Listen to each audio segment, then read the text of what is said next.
80% of the world's cargo is moved by ships. And that cargo has to be loaded on the ship somehow. And that's where cranes come into play. But ships don't just use cranes to load their cargo. Cranes are also responsible for all sorts of ship operations. It's pretty easy to say that cranes are a vital part of most ships. So yeah, let's talk about cranes.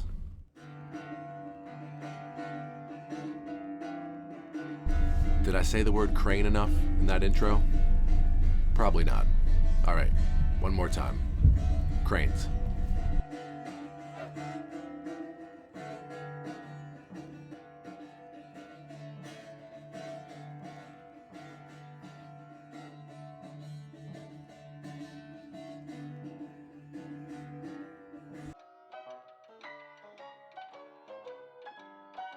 As long as there's been ships, there's been some sort of method to load cargo on those ships.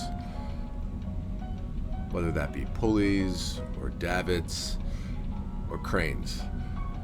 And over time, as the ships got bigger, well, so did the cranes.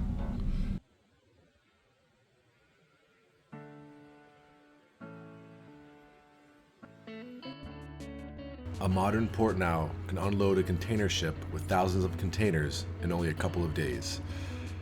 But that has a lot to do with modern shipping containers, so we'll save that for another video. In the maritime world, you're pretty much only going to deal with two types of cranes. A gantry crane and a jib crane. A gantry crane, in a nutshell, is when the hook or the load are supported by an overhead beam. Usually you'll see these cranes in the big ports unloading all the boxes. And every now and again you'll see them on a ship as well, especially in the Great Lakes.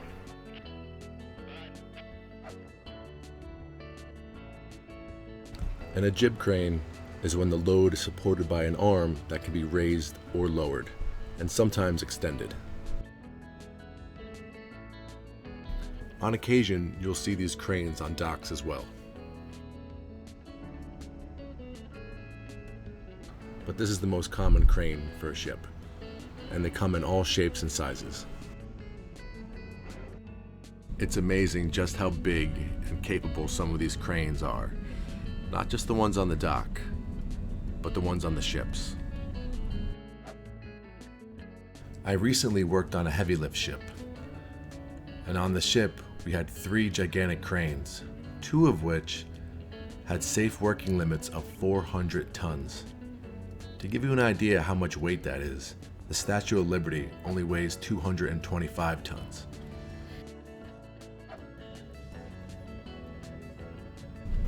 But not all ship cranes are gigantic monsters.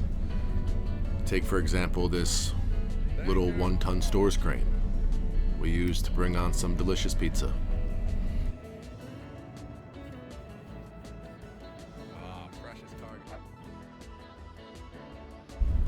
Different ships are going to use their cranes for different things. A tanker is primarily going to use their crane to connect and disconnect the hoses.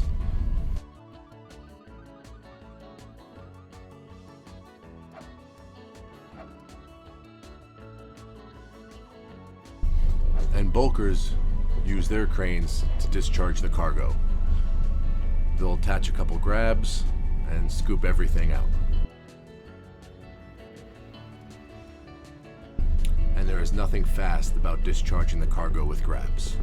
Slow and steady is the name of the game.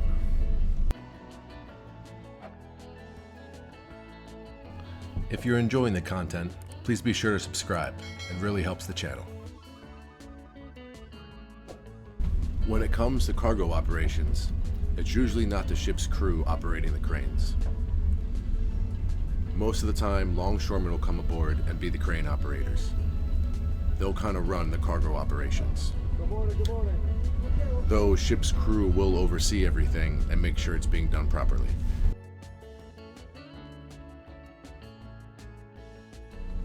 Besides the cargo operations, ship's crew will always handle the cranes in every other crane operation. A perfect example of this is stores. Stores is pretty much an all-hands event. The ship is bringing on food or deck supplies or engine supplies, so everybody's out and everybody's working. When conducting lifts, it's important to use the proper equipment. Most of the time, for smaller loads, slings are used.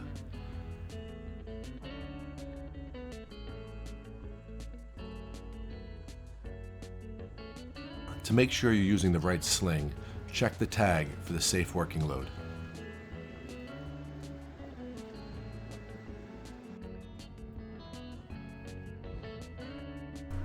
There's a million ways to rig something up using slings, but the two most common are choking and basketing.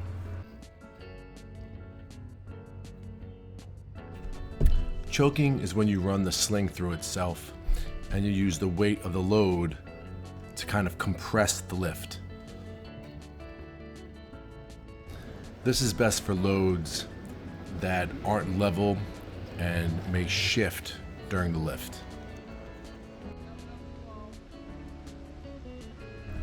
And basketing is pretty much just using slings the traditional way, keeping the load nice and level.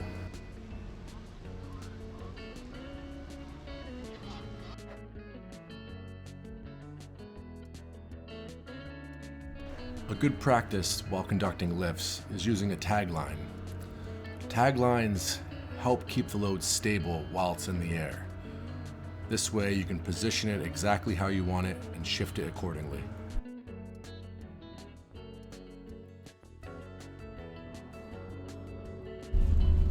Even with tag lines, lifts and crane operations can still be dangerous.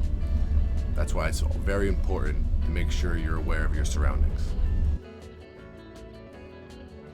You always want to be mindful of where the hook is at all times. You never want to stand underneath the load. Even if the load isn't that high, you still want to be mindful of it. Just because it's low, it can still swing and hit you. And being hit with a couple tons isn't going to be fun. Common sense goes a long way during crane operations.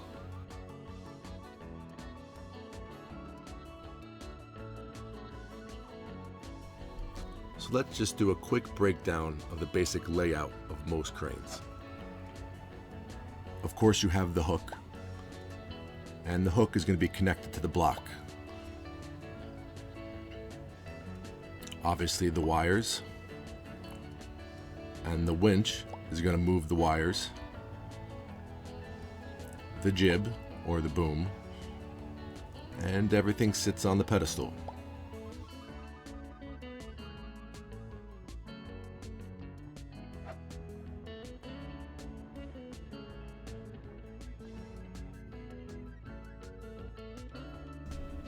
If you ever find yourself operating a crane, it's important to know the crane signals. Now, before we get into the signals, let me just say that the signals I'm about to tell you aren't the official Coast Guard or OSHA signals.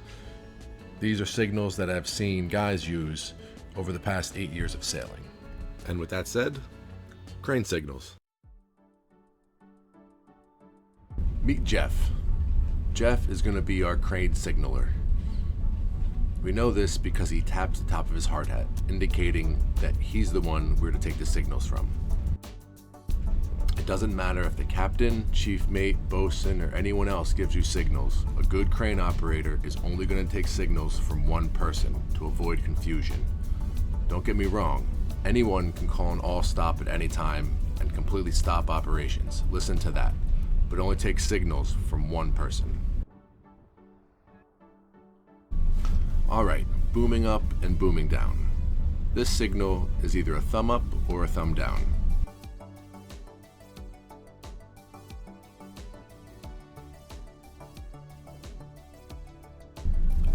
When booming down, the load is going to move away from the base of the crane.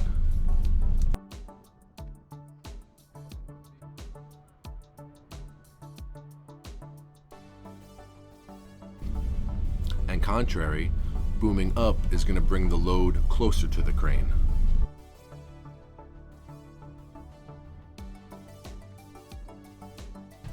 Hook up or hook down is signaled by moving your hand in a circular motion, either up or down.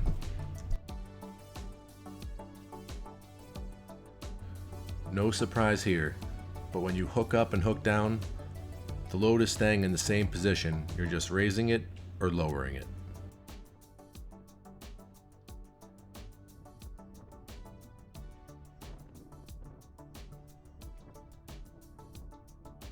If the signaler wants you to move the hook up or down slower, they may pinch their fingers to indicate move slower, or rub their hands together before giving you the command.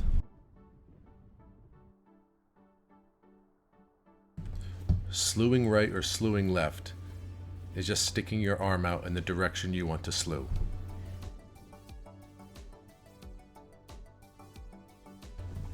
It doesn't matter what hand the signaler uses. If he points to the starboard side of the ship, move the crane to the starboard side.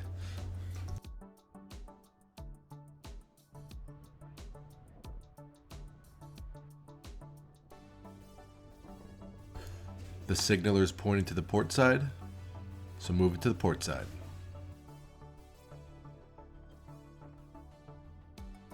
Sometimes the signaler may ask you to do two commands at once, like slew and boom at the same time.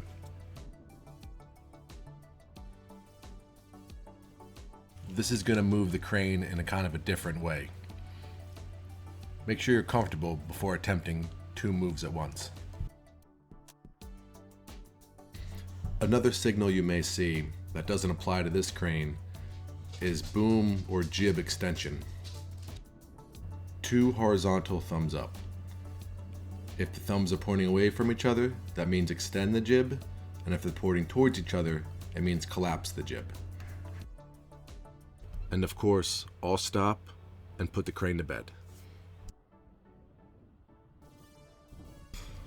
When you put the crane to bed, that means put it back in its cradle. Operations are done.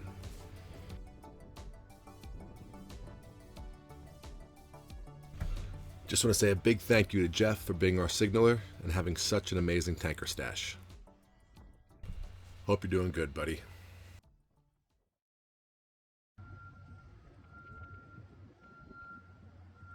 Cranes play a huge part in the maritime industry, and any sailor worth his salt is going to know his way around a crane and proper crane etiquette.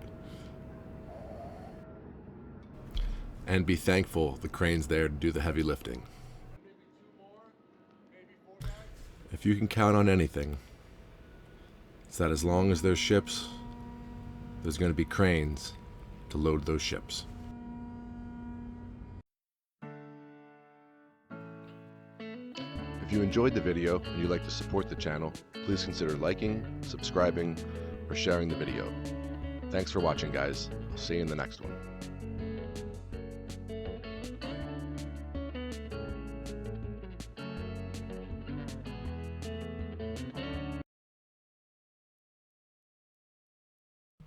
Because as long as there's ships, there will be cranes to load those ships.